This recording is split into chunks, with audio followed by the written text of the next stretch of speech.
ஜம் ஆன்மீக அன்பர்களுக்கு வணக்கம். பொங்கல் பண்டிகை. உழவுக்கும் தொழிலுக்கும் வந்தனம் செய்வோம், வீணில் உண்டு கழிப்போரை நிந்தனை செய்வோம் என்பார் மகாகவி பாரதி. அவரது கூற்றை நிஜமாக்கும் வகையில் தமிழர்களால் கொண்டாடப்படும் ஓர் உன்னதமான பண்டிகைதான் பொங்கல் திருநாள். உழவு தொழிலுக்கு உறுதுணையாக இருக்கும் சூரியன், மழை, மாடுகளுக்கு நன்றி சொல்வது நமது கடமை. அதற்கு ஒரு விழா எடுத்தாக வேண்டும் என்ற உந்துதலால் உருவானதுதான் இந்த பொங்கல் விழா.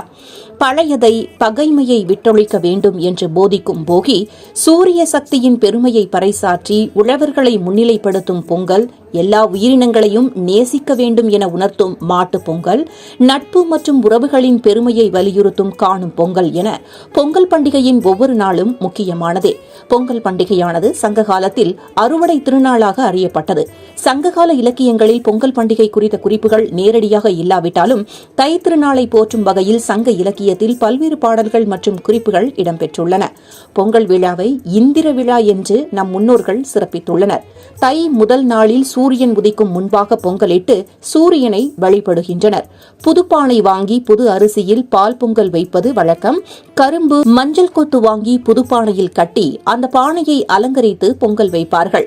பஞ்சபூதங்களையும் வழிபட வேண்டும் என்ற தத்துவத்தை தான் பொங்கல் திருநாள் நமக்கு நினைவூட்டுகிறது. அடுப்பு, பானை ஆகியவை மண்ணையும், பானையில் ஊற்றுகின்ற பாலும் நீரையும், தீ உண்டாக்குவது நெருப்பையும், பொங்கல் மேலே பொங்கி ஆவியாக வருவது வாயுவையும், பொங்கலை படையலிட்டு திறந்த வெளியில் வணங்குவது வானையும் குறிக்கின்றன. மேலும் பொங்கல் கிழக்கு முகமாக முதலில் பொங்கினால் சுபகாரியங்கள் நடக்கும் என்பார்கள். அதேபோல மேற்கு பக்கம் பொங்கினால் குடும்ப விருத்தி உண்டாகுமாம், தெற்கு பக்கம் பொங்கினால் செலவு அதிகரிக்குமாம், வடக்கு பக்கம் பொங்கினால் பொருள் வரவு இருக்கும் என்பது நம்பிக்கை என்பதால் தை பொங்கல் நாளில் இல்லங்களில் பொங்கலிட்டு மகிழ்வோம்.